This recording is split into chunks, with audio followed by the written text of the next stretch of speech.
Okay, in this lecture we're going to discuss a different type of improper integral, and these will involve infinite integrands.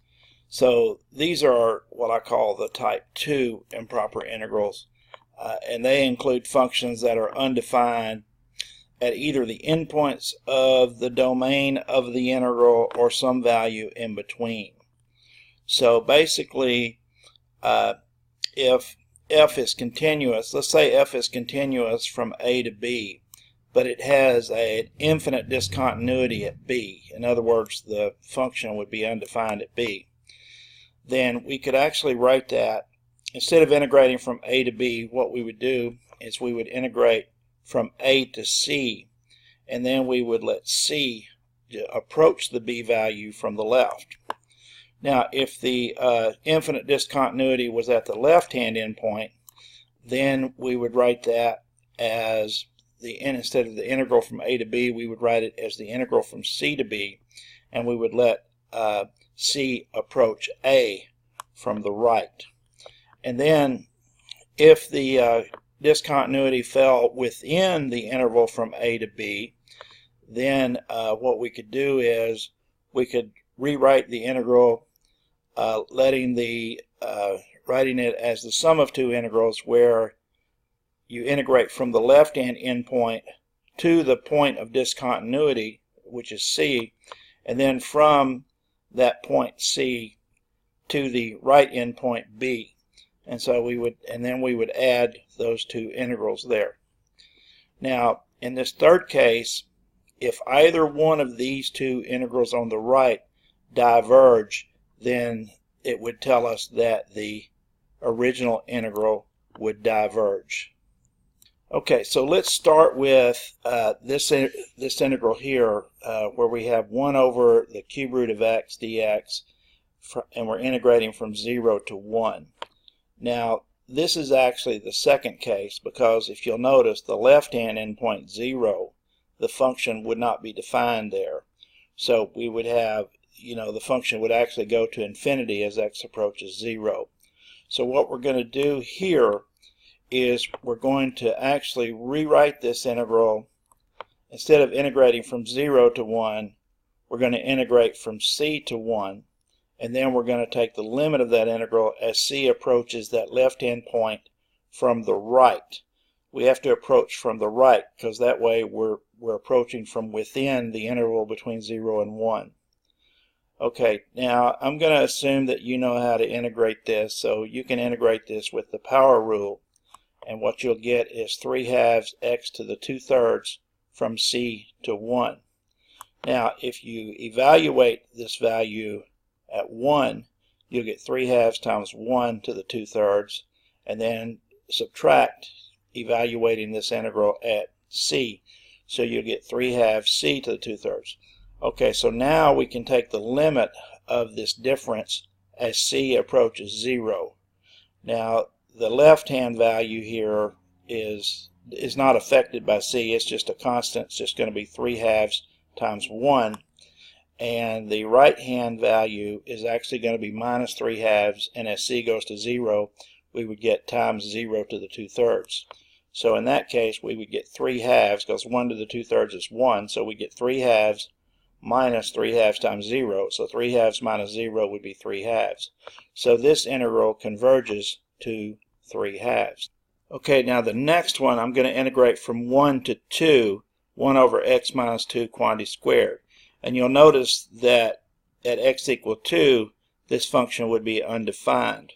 So since 2 is the right endpoint, or the upper endpoint, then in this case, we're going to actually rewrite the integral. Instead of integrating from 1 to 2, we're going to integrate from 1 to c, and then take the limit of that as c approaches 2, the right endpoint, from the left. So now, again, you can integrate this just using the power rule, and you'll get minus 1 over x minus 2. And then what we can do here is we can evaluate this using the fundamental theorem of calculus at c. And if we evaluate it at c, and I skipped a step here, but let me just say if we evaluate it at c, we actually would get minus c over x minus 2. And so what we would get here, let's see what we would get. Let me put that in there for you. Okay, so I actually had to fix a little typo here. I actually had, for some reason, I had C approach 0 here, but actually C should approach 2, and actually it should be from the left. So it's just carry this over to here. Okay, so actually, let's start right here. So I had the limit of minus 1 over x minus 2 after I integrated from 1 to c. Now if I evaluate that at c, I get minus 1 over c minus 2. And then using the fundamental theorem of calculus, you subtract minus 1 over the lower limit. So I'd have minus 1 over 1 minus 2. Okay, so now if you were to put c in for this first term right here, then what would happen is you would actually get minus 1 over 0, okay, which of course is undefined. Now for this one, you're going to get minus negative 1 over negative 1, so that's actually going to be minus 1. Okay, actually it should be minus 1, I guess, but it really doesn't matter there because you have minus 1 over 0, which diverges. So therefore, since this diverges, then of course no matter what you add or subtract to that, it must diverge. So the integral that we're working on here actually diverges. Okay, so now I'm going to do a doubly improper integral, and I'll show you here. I'm going to integrate from 0 to 2 the function 1 over 2x minus 1 to the 2/3. Now actually this function is undefined at x equal a half, because if you check this you'll see that x equal a half would make the denominator of this function 0. So what we've got to do, since it's undefined at a number between 0 and 2, we actually have to rewrite this as two integrals. So we start with the left-hand endpoint 0, and then we go up to the culprit 1/2, and then we start at the culprit 1/2, and then we go up to the right-hand endpoint, which is 2. And so then we evaluate each of these similar to the way I evaluated the last two examples. So let's do the one on the left. To do the one on the left, since the function is actually undefined at the upper limit, then we will actually evaluate this. Instead of 0 to 1/2, we'll evaluate it, the integral from 0 to c.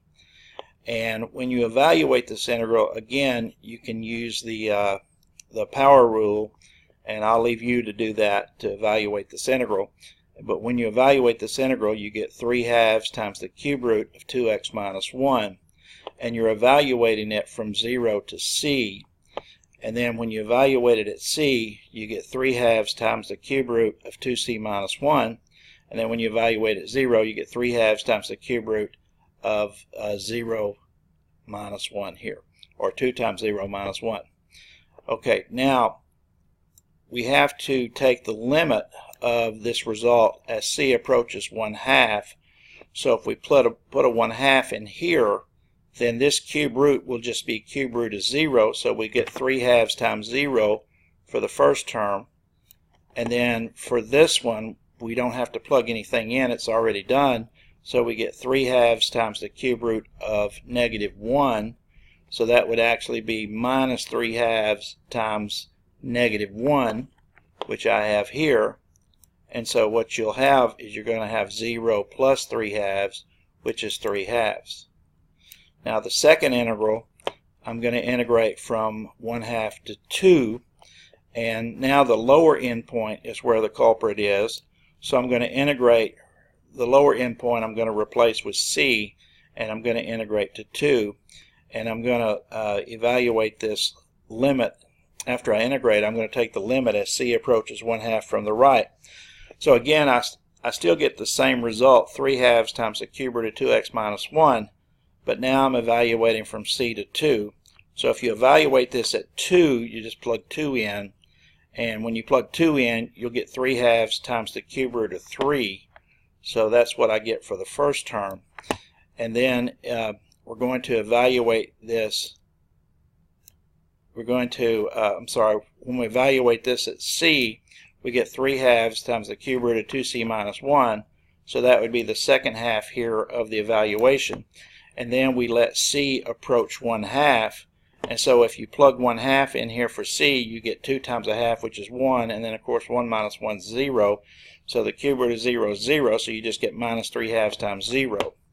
So you're basically you're just subtracting 0 from 3/2 times the cube root of 3. And now you want to add these two together to get the result of the original integral.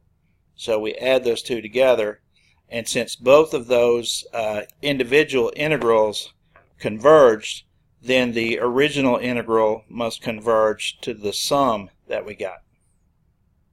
Okay, here's a couple of practice problems that you can freeze the video and work if you like, and I've given you the answers for these.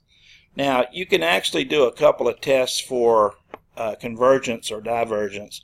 One test is called the direct comparison test, and basically what it does is it allows you to determine whether a function converges or diverges based on comparing it with another function. Let me just show you the examples here. So the direct comparison test, here I have sine squared x over x squared from 1 to infinity. Okay, now since we know that sine squared x has to be less than or equal to 1, then we know that sine squared x over x squared must be less than or equal to 1 over x squared from 1 to infinity. Okay, now, so let's see what happens if we were to evaluate this integral from 1 to infinity for 1 over x squared. Well, this integral actually converges because the p-value is 2 and that's greater than 1. So we learned earlier that that means this converges. So if this integral converges and this integral has a function that's less than or equal to that interval, then this integral must converge because worst case scenario we would actually get the same value as whatever this converges to, but more than likely we're going to get a value less than that. And then you can look at the next example, and you can see that what I did here is I showed that the function in this integral is actually greater than or equal to 1 over x. And that's actually pretty easy to show there if you want to do that on the side. But this integral is going to be greater than or equal to this integral.